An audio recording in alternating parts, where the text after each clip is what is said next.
Цивил медија. Добар ден на сите.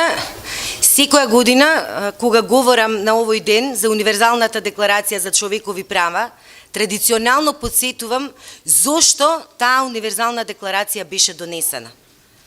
Беше донесена после Втората светска војна, за да служи како заложба и гаранција за светот дека никогаш повеќе нема да ги доживее злосторствата од Втората светска војна.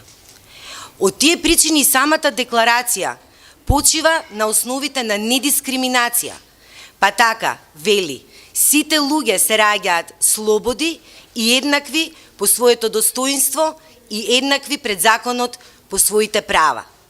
Меѓутоа, сведоци сме дека во многу делови од светот се уште луѓето се жртви на прогон, на масовни убиства, на дискриминација токму поради својата различна боја на кожа, поради својата различна сексуална ориентација, различна верска или политичка припадност. Од тука оваа борба, оваа заложба на светот за поправедни општества никогаш не може да престане.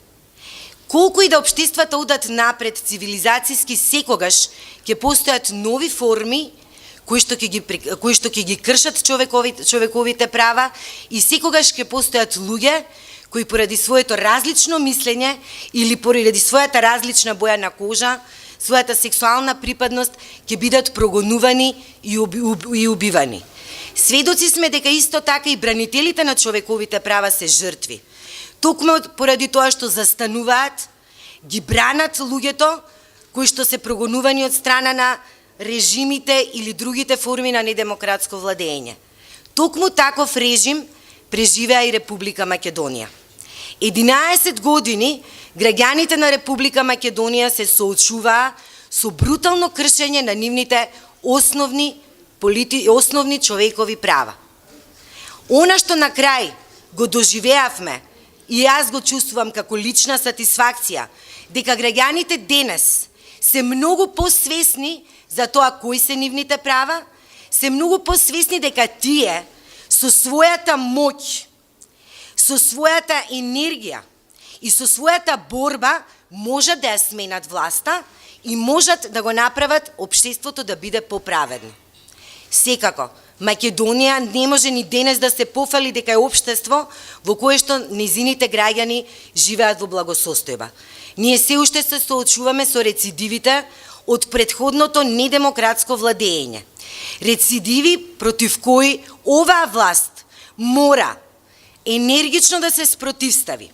Рецидиви кои што мора да се отстранат со реформи кои што ќе значат енергични резови на сите оние пракси кои што доведоа до тоа да граѓани на Република Македонија бидат затварани, прогонувани само поради тоа што размислуваа поинаку од власта.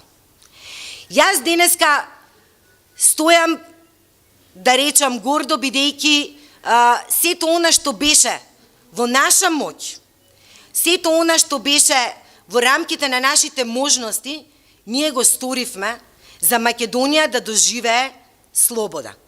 Македонија беше заробена држава до 2017 година.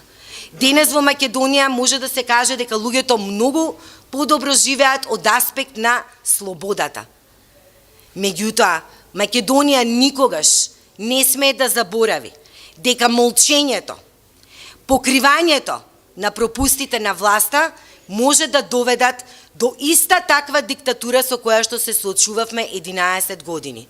Јас на овој ден сакам уште еднаш да ги потсетам граѓаните дека тие се свесни, дека тие имаат право да се борат за своите права, но не смеат никогаш да заборават дека борбата не представува само да тргнуваме од борбата за нашите лични права. Борбата значи борба и за тугите права. До оној момент додека не го сватиме тоа и не се бориме за општиот јавен интерес, општеството никогаш нема да го доживее она за кое што мислам дека и оваа универзална декларација постои. Општество на слободни и еднакви граѓани кои што живеат во благосостојба. Благодарам. Цивил медија